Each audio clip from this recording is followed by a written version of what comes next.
O genie of the lamp, grant me my wishes three. What do you desire, mortal? First, let's talk about what the word wish means. Then we need to discuss what it means to be human. After that, I want to discuss the capacity of the lungs. A great deal of time passes. All right, now that we've defined all those, my wish is to be able to breathe underwater given all the subclauses and conditions preceding this document. Today, I want to talk to you about contractual magic. That is to say, magic where the magician offers me X and I pay Y price and then the thing happens. Or magic where the contract is enforced by the power that generates magic itself. Welcome to another episode of Just in Time Worlds with your host, Marie Mullaney. If you like what I do here, please do check out my book, linked down below, or hit my Ko-fi page where you can donate any amount of money, or you can buy a monthly membership. And let's get cracking with today's video. The first part of contractual magic that I want to talk about is when you offer a magician something and they in return do something for you. So this is typically like Ursula and the Little Mermaid.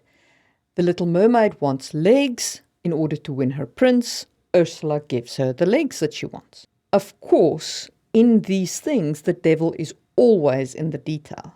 And the two remarkable examples that I want to highlight in this aspect is Once Upon a Time and Supernatural. So in Once Upon a Time, Rumpelstiltskin is the absolute master of this art. Now, Rumpelstiltskin is in fact the dark one in Once Upon a Time, and he has an enormous amount of power available to him. He makes a lot of deals. One of the first deals we see him making is with Snow and Prince Charming, where he makes them a deal of telling them how to save their child's life in return for them telling him her name. That knowledge of her name allows Rumpel to then manipulate the future when they are on the other side in the Once Upon a Time curse world. In the original fairy story of Rumpelstiltskin, it was of course also a contract where Rumpel produced the gold from straw for the girl who gave him first her necklace, then her jewelry, then finally promised him her firstborn. And in the end, he was only defeated by their knowledge of his name.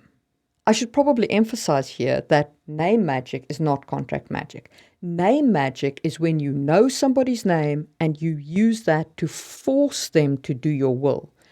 Contract magic is an agreement between you and me where I will provide something and in return you will pay me for it in some form of magical currency. And that was the deal that Rumpelstiltskin and the girl in the fairy tale had.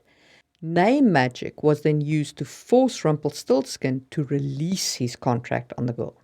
Anyway, enough about Rumpelstiltskin. Let's talk about Supernatural, because of course, in your demon angel setup, trading your soul for contract magic is quite a typical thing. The most notable deal in Supernatural is when Dean makes the deal with a Crossroads demon to bring Sam back from the dead. If Dean breaks his part of this contract, Sam goes back to being dead. And that quite often is a thing in these contracts. If you stop upholding your side of the deal, the thing that you had the contract about, well, that goes away. Quite often, these deals are very much centered on devil in the detail, right? So Ursula gives Ariel legs, but she doesn't give her the ability to speak. There's also that scene where the demon Crowley proposes a deal with a Leviathan in Supernatural, and then they pull out this humongous scroll of Latin legalese defining each and every term, and exactly how the contract works, which is what I played for laughs in my opening skit. So if you're going to do that sort of contractual magic, bear in mind that the person doing the magic part of this, the person giving the legs, the person spinning gold out of straw, the person making your brother come alive, the person telling you the future as Rumpel does in Once Upon a Time, this person has a plan to get the best out of this deal. They are the quintessential business person, and they are going to manipulate the circumstances to achieve what they want to achieve. So when you're setting up this form of contractual magic, whether it is in a role-playing world or whether it is in a world that you're writing, you have to think very clearly about the motivations of the magician that is making the magic happen. Because whatever they accept in payment must be something that contributes to their long-term goal, whatever that is. And it doesn't have to be evil. It could be good, but still have this legalese contractual obligation behind it. If you like that exploration of contractual magic where it's the devil in the details, hit the thumbs up button. And let's move on to contracts enforced by magic. One of the best examples of this comes from the Dresden files. It's frequently mentioned by Harry that wizards who swear by their power must keep that oath. If they don't, they start losing portions of their power. So breaking an oath sworn on your power has literal consequences enforced by the magic itself. Also, oaths and bonds issued by the fairy, by the she, are always binding, again enforced by magic. However, they are very much a devil in the details creature. It is their exact and specific words that are binding. Okay, there are some massive spoilers coming for the Dresden files because I want to talk about the enforcement of specific contracts. So if you are not up to date with the Dresden files, if you have not yet read Changes or Beyond, stop now and move on to my Tortall discussion. Okay, you've been warned. In Changes, Harry agrees to become Mabe's Winter Knight. Mabe is the Queen of Air and Darkness of the Unseelie Fairy Court. This is a true contract between them.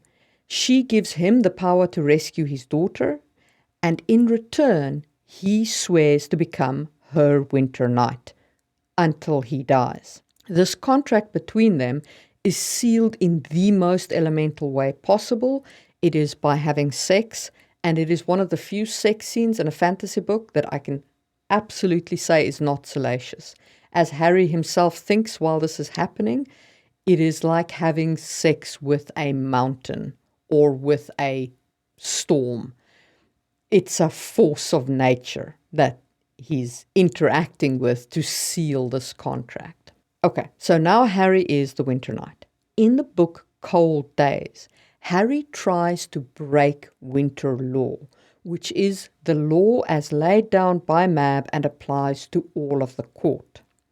And there are immediate and dire consequences. Harry is back in the state he was in at Changes with his back broken and he can't walk. And that is how winter law is now enforced on Harry, who is not a magical creature forced to speak the truth. But if he breaks winter law, he immediately loses all the benefits that the contract between him and Mabe gives him. These contracts are so binding that not even Michael, who is a holy knight of the cross, can break them. It would be a dishonest act that would lose him his holiness if he tried to break them.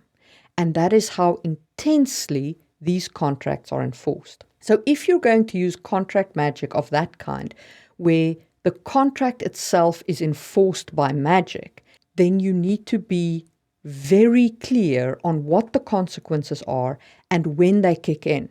The consequences to Harry Dresden are enforced by magic itself. You can't hide from it. You can't weasel your way out of it. If you break the contract, you break the contract, which makes it a very interesting tool to play with, because now your character has these rigid bands keeping them, this contract holding them, and whatever they do must be done inside it, which is a very interesting limitation to play with. For a more PG version of contract magic, there is Tamora Pierce's Tortall universe. In the Tortall universe, an oath signed in your own blood is always binding. That is actually quite a typical trope in contract magic, that you need to use a special ink to sign the contract. Often it'll be you sign the contract in your blood. Sometimes it is you sign the contract with special ink on special paper using special quills. But it is not always that you have to have a special ink or a special contract that you sign. Sometimes it is a special artifact that enforces the contract. This is the case in Wheel of Time, where an oath taken by a mage passing their power through the oath rod is magically binding, as we saw in Season 1 of Wheel of Time. If you enjoyed that exploration of magically enforced oaths and promises and contracts, hit the thumbs up button. And let's talk about fake contract magic, or doubtful contract magic. In Percy Jackson's world, created by Riordan, they say that if you swear by the river Styx, you must keep that promise. But Apollo swears by the river Styx and breaks that promise. Now they say that he is followed by bad luck because of it, but honestly, all of that bad luck basically guides him on the right path to regaining his divinity. So I would argue that he didn't actually suffer any serious consequences for breaking his oath on the river Styx. Therefore, I think that the contract around swearing on the river Styx is actually fake. I don't think it's real. But a lot of people think that it's real, and because they think that it's real, they will do their best to try and keep a promise made on the river Styx. Not only will they try their best to keep a promise, but should they experience bad luck after breaking an oath made on the river Styx, they will immediately describe that as being the river Styx punishing them. So you can have those kinds of oaths in your world where everybody believes it, but maybe it's not actually true. Maybe it's just one of those things that people believe, or maybe it's something enforced through social convention, like the oath that a knight takes is supposedly unbreakable. Of course, it's not actually unbreakable. Anybody could break it just by breaking it. But social convention holds that it's unbreakable, and anybody who does break their oath is considered outcast, worthless, oath breaker, and that comes with social stigma. It is this way with things like guest rights as well. It is not that guest rights is magically enforced, but in many cultures, if you have fed somebody at your hearth, then you guarantee their safety. And if you then injure those people the way that, say, the Red Wedding in Game of Thrones did, this is considered to be you being an oath breaker. You have done an evil thing that comes with social stigma. That sort of social convention enforcement of oaths and contracts is also a very interesting thing to explore on a non-magical level. The last thing that I want to explore is if the people enforcing your oath are actually people and not magic itself. So let's say that if you're going to take an oath, you find an oath keeper and you make a promise before the oath keeper. You're like, I will do this thing by this date. And if you have not fulfilled your promise, the oath keeper hunts you down. Now, the oath keeper can be either a person or a monster. It doesn't really make a difference. They have a mandate to ensure that you keep your oath. And if you do not keep your oath, they hunt you down and enforce the consequences of you breaking your oath. I swear I have read a book like that, and I cannot for the life of me remember what it was, but I think that that would be a fascinating mechanic. And it would make for a very interesting order, the Order of Oathkeepers, and it would make for great antagonists as well as protagonists. And that was my thoughts on contract magic in fantasy worlds. I hope that you enjoyed this episode. Please do hit the thumbs up button if you did. If you like this, you should check out my other videos on various magic systems, and I will see you soon for another episode of Just in Time Worlds.